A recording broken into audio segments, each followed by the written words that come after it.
दोस्तों, दिल में अगर कुछ कर गुजरने की चिंगारी हो तो यकीन मानिए सुबह उठने के लिए आपको कभी भी अलार्म की ज़रूरत नहीं पड़ेगी। स्वागत करते हैं आप सभी का आपके अपने यूट्यूब चैनल एसएस स्टडी में। दोस्तों, तैयारी तो लाखों स्टूडेंट करते हैं, पर क्या लाखों स्टूडेंट सफल हो पाते हैं? तो इसका जवाब होगा नहीं। तो इसका सीधा सा कारण बस यही है कि तैयारी के प्रति उसका डेडिकेशन ना होना।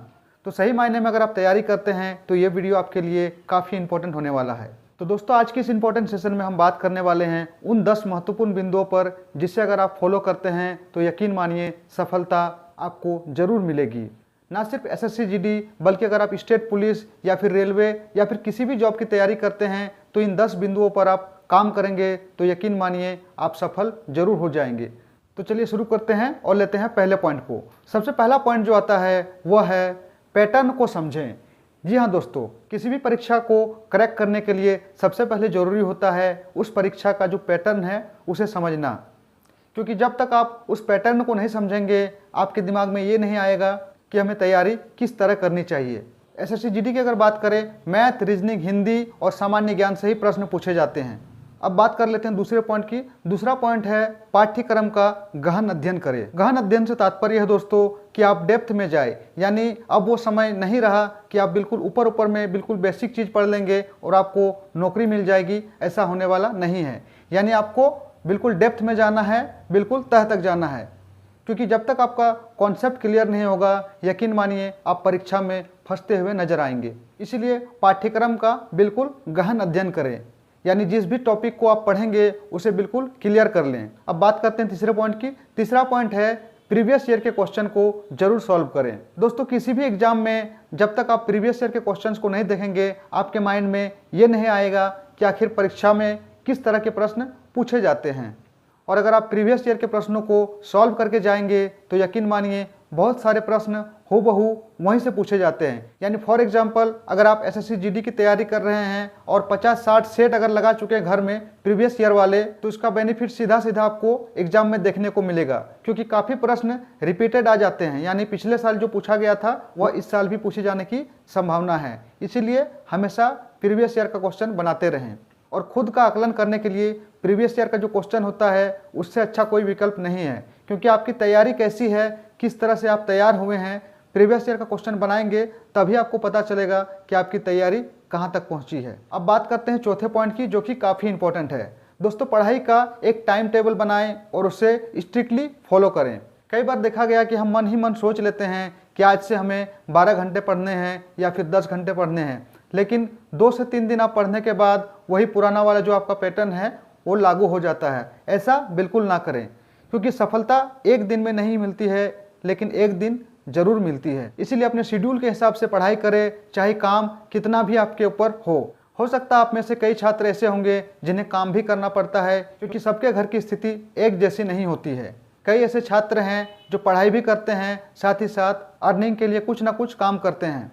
तो आप सबसे फिर से कहेंगे कि समय कम बचा है, बिल्कुल अधिक से अधिक समय दें और तैयारी में लग जाएं। दोस्तों, काम चाहे कितना भी इंपॉर्टेंट क्यों ना हो, प्रायोरिटी अपनी स्टडी को ही दे। क्योंकि एक स्टूडेंट जब तक पहली प्राथमिकता पढ़ाई को देता रहेगा वो हमेशा आगे बढ़ते रहेगा। अब बात करते हैं पांचवें पॉइंट की। पांचवा पॉइंट है हमेशा मॉक टेस्ट लगाएं। दोस्तों, मॉक टेस्ट से तात्पर्य है कि आप जिस भी एग्जाम की तैयारी कर रहे हैं उस एग्जाम का जो पैटर्न है उसी के अकॉर्डिंग हूबहू मॉक टेस्ट आता है। यानी कि लगभग उसी प्रकार के प्रश्न सेटिंग यानी अरेंज किए जाते हैं। यानी मैथ, रीजनिंग, हिंदी और जीके के जितने भी प्रश्न पूछे जाते हैं हूबहू उसी तरह से बनाए जाते हैं जो कि परीक्षा का जो पैटर्न में दिया गया है। यानी खुद का एनालिसिस करने के लिए यह भी एक अच्छा विकल्प माना जाता है कि आप मॉक टेस्ट लगाते रहें। मॉक टेस्ट लगाने से क्या होगा दोस्तों कि आपका एक्यूरेसी भी सही रहेगा, क्योंकि आपको पता चलेगा आप कितने प्रश्नों को सही कर पा रहे हैं और कितने प्रश्न आपसे गलत हो रहा है। दोस्तों, जब आप मॉक टेस्ट लगाना शुरू करेंगे तो यकीन मानिए तैयारी आपकी कितनी भी अच्छी क्यों ना हो, आप बड़े आसान प्रश्नों को आप गलती करते हुए नजर आएंगे। क्योंकि मॉक टेस्ट लगाते लगाते आपका वो सुधार होगा गलती करने का जो सिलसिला है। क्योंकि गलती करने की जो आदत है इससे अगर आपको छुटकारा पाना है तो यकीन मानिए मॉक टेस्ट आपको लगाना ही पड़ेगा। तो तैयारी में इंप्रूवमेंट लाने का मॉक टेस्ट एक काफ़ी अच्छा विकल्प है। अब बात करते हैं अगले पॉइंट की। अगला पॉइंट है संशोधन को ना छोड़े। यानी आप जो मॉक टेस्ट लगाए हैं उसमें कितने प्रश्न सही हो रहे हैं, कितने गलत हो रहे हैं। जो प्रश्न आपसे गलत बन रहे हैं उस प्रश्न को आप पेन पेपर से नोट करें और फिर उस पर काम करें। यानी जीके में अगर आप 20 प्रश्नों में से अगर आप 5 प्रश्न गलती कर रहे हैं तो वो जो गलती हुआ प्रश्न है उसे आप देखें और पेन पेपर से नोट करें और उससे रिलेटेड जितने भी किताब में जितने भी प्रश्न दिए गए हैं उसे आप देखें। मैथ, रीजनिंग, हिंदी या फिर जीके, जहाँ से भी आप गलती कर रहे हैं उस समाधान को आप अच्छे से देखें और कोशिश करें कि अगला जब मॉक टेस्ट लगाएंगे तब आपसे गलती नहीं होगी।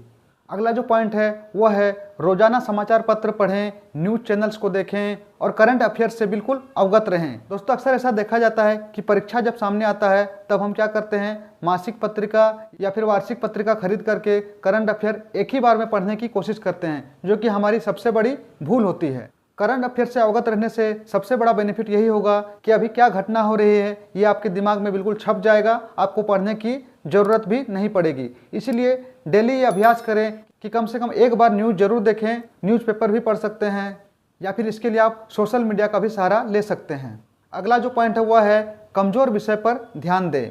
यानी आपका जो विषय कमज़ोर है उस पर आप एक्स्ट्रा टाइम दें। लेकिन अक्सर ऐसा देखा जाता है कि जिस विषय पर हमारी कमजोरी होती है उसे हम धीरे धीरे और कम करते नजर आते हैं और धीरे धीरे वह विषय हमारे लिए और कठिन होते जाता है। ऐसा बिल्कुल ना करें। कई छात्रों को हमने ऐसे देखा है कि जिसकी पकड़ मैथ में कम है लेकिन जीके और साइंस और हिंदी में अच्छी पकड़ है, तो वह दिन ब दिन जिनमें अच्छी पकड़ है उसी पर काम करते हैं। ऐसा बिल्कुल ना करें। सफल होने के लिए सबसे पहले अपनी कमजोरी पर ध्यान दें और उसे ठीक करें, तभी आप सफल हो सकते हैं। और अंतिम जो पॉइंट है, जो कि इस सेशन का सबसे इंपॉर्टेंट पॉइंट है, वो यह है कि अपने हेल्थ पर ध्यान दें। क्योंकि ऐसा कहा जाता है कि स्वास्थ्य तन में ही स्वास्थ्य मन बसता है। अगर आपकी बॉडी सही नहीं है तो यकीन मानिए आपका दिमाग भी सही काम नहीं करेगा। सही न्यूट्रिशन अगर आप नहीं लेंगे, एक्सरसाइज अगर आप नहीं करेंगे, तो आप पढ़ाई चाहे कितनी भी कर ले, सफल आप नहीं हो सकते हैं। और पढ़ाई लिखाई का एक माहौल बनाएं। ऐसा नहीं कि आप खुद अकेले घर में घुस करके पढ़ें। आसपास में आपके फ्रेंड सर्किल में जो भी तैयारी कर रहे हैं उन्हें और अप्रिशिएट करें पढ़ाई करने के लिए, या फिर एक जगह इकट्ठा बैठ करके आप तैयारी कर सकते हैं। इससे क्या होगा कि एक परीक्षा का माहौल बनेगा और एनालिसिस करने में भी आपकी सुविधा होगी। और एक जरूरी बात, चरित्र निर्माण करें। दोस्तों कैरेक्टर अगर आपका अच्छा नहीं है तो यकीन मानिए आप कभी भी सफलता की ऊंचाई तक नहीं पहुंच सकते हैं। हो सकता है कि आपका कैरेक्टर अच्छा नहीं है लेकिन थोड़े बहुत सफल हो सकते हैं। लेकिन एक सफल इंसान बनने के लिए चरित्र निर्माण और अपने माँ बाप और गुरुजनों का सम्मान सबसे जरूरी है। इस बात को आप हमेशा याद रखेंगे। तो उम्मीद करते हैं इन 10 पॉइंट पर आप काम करेंगे और यकीन मानिए अगर आप आज से एक्टिव हो जाते हैं तो सफलता आपको जरूर मिलेगी। मिलते हैं नेक्स्ट वीडियो में। Thank you.